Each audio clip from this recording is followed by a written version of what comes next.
Asa Pastibuk, Balaka. Though similar di ang infrastructure na.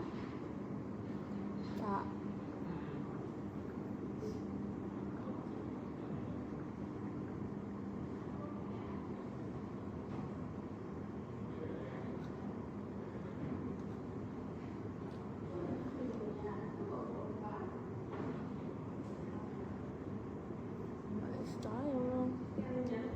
Ayos lang.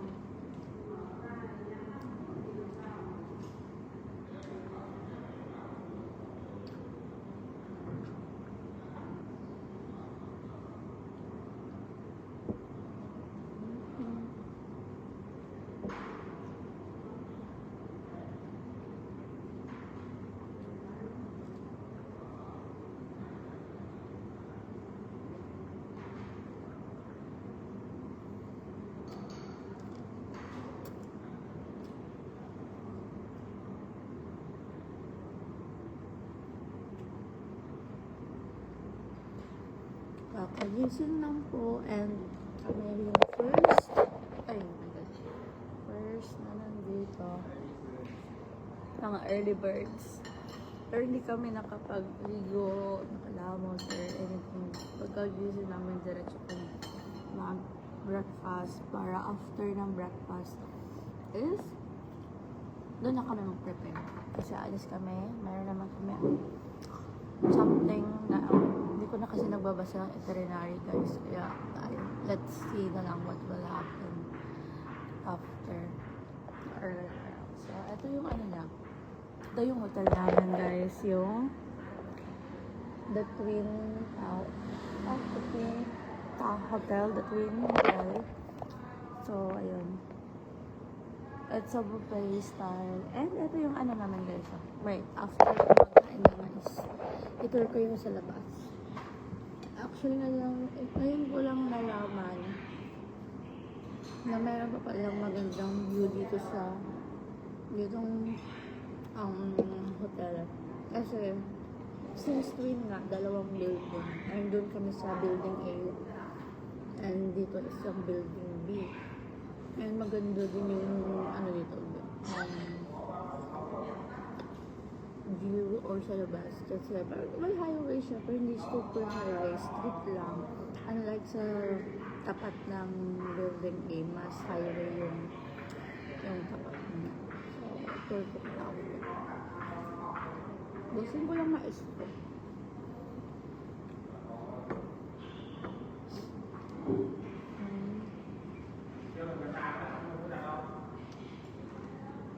Ano naman siya? Ano na? Parang kimbap. Parang? Kimbap. Pwede ako kubayad. Pwede ako kubayad. No. Ha? Nakalantal.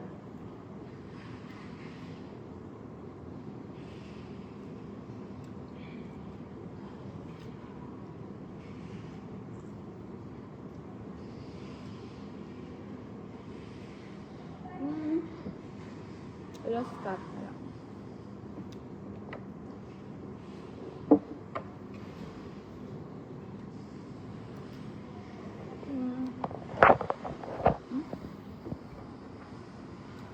Mais lang kinain. Although meron doon mga iba pang food. Kasi yung meron doong fried rice. Kaso lang walang niluluto pa lang. Hindi na ako muna kumain.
ano na.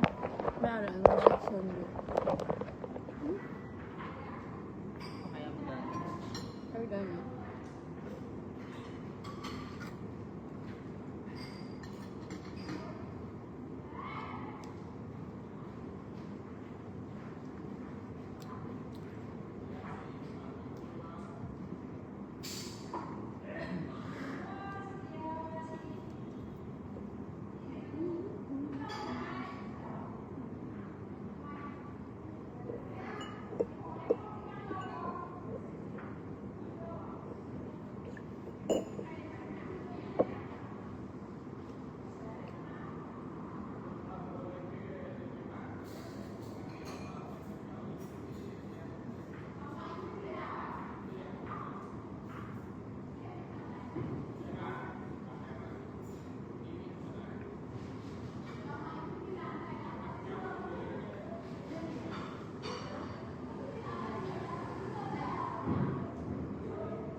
Dito lang to, paano? Same lang last time, iniwan, di ba natin? Balik ka lang? Ay, una ka lang ka. Sato pa ko din sa, ano? Wa. Hindi lang paglak ka, ah. Karil? Karil, hindi lang paglak. Hindi lang paglak ka ang, ano?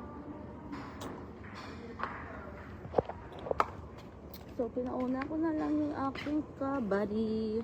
Ay, my goodness. Ito siya, guys.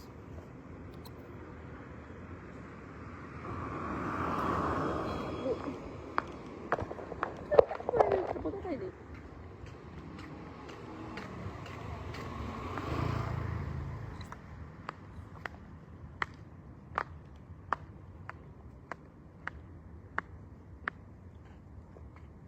Kikita niyo ba, guys? Twin Tower. Ito. The Twin Tower. Tapos meron pala siya dito ng harapang pound. 20 pounds. Okay.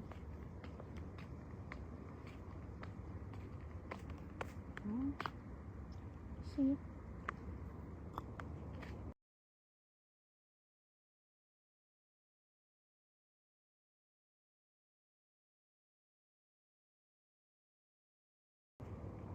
Ang ganda, guys. Tingnan. Kikita niyo ba? Ang maganda yung mga infrastructure nila kasi merong influence or touched by French architecture kasi they are also once colonized by French. So, let's go back to our room and ano ka kayo? Room tour.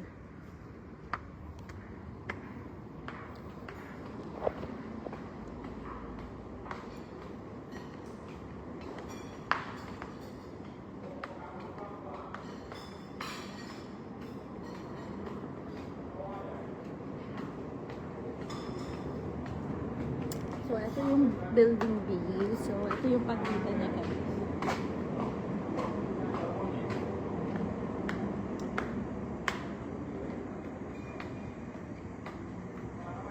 Ito yung building A.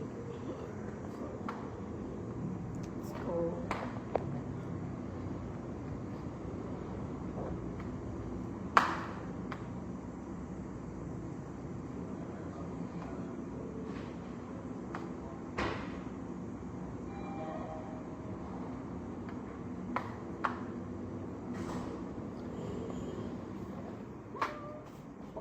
It's room 5. Room 5. Low.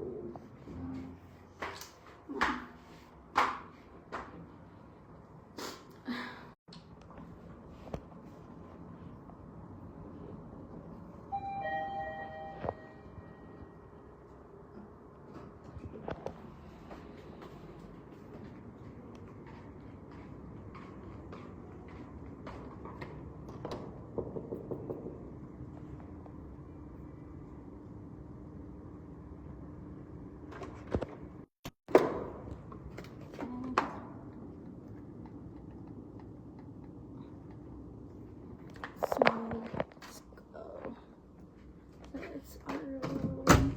Meron kami kind of cabinet. Why sila gamba na ma-check out the room? Kasi, and then, meron kami dito, ewan ko anong tawag ba sa may TV kami. And then, here at the left side, meron kami bed. Super malaki. So, meron double bed and single bed. So, doon ako nakatulog. And here's the top of bed. And meron pa palang extra bed dyan, pero walang nakatulog. So, sobrang laki. And here is, you have mga sink. Pang suit siguro to guys. Ito to. Pero kanya-kanya kaming sink. And then here, our toilet. Iba ba? Here's our toilet.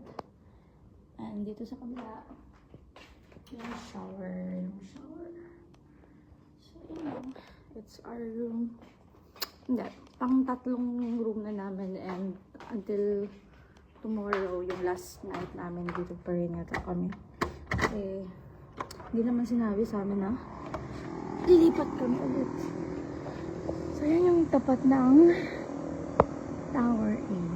So, higher rate talaga siya. Compared sa Tower B, more on street lang, nakon maliit. And yung po, ang pwede lang dumaan doon yata, based on my observation, is yung kind of tuk-tuk nila, tapos yung car. And dito kasi pwede yung mga bus na big kind of vehicles. You gonna borrow? Wait lang. Wait lang guys. Borrow lang. Ang limit ng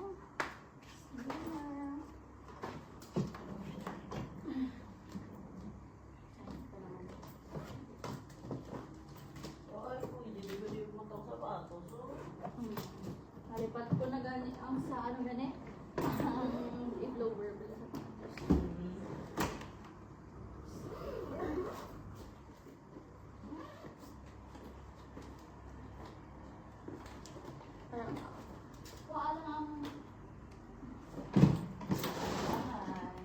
tapos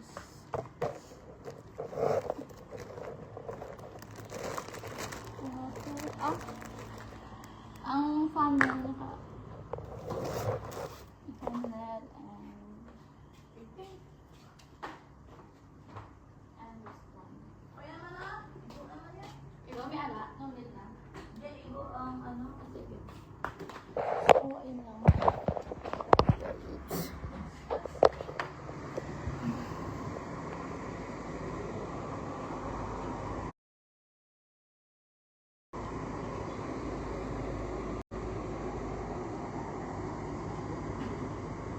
So, ayan yung mga bus namin sa baba. Nakikita nyo ba?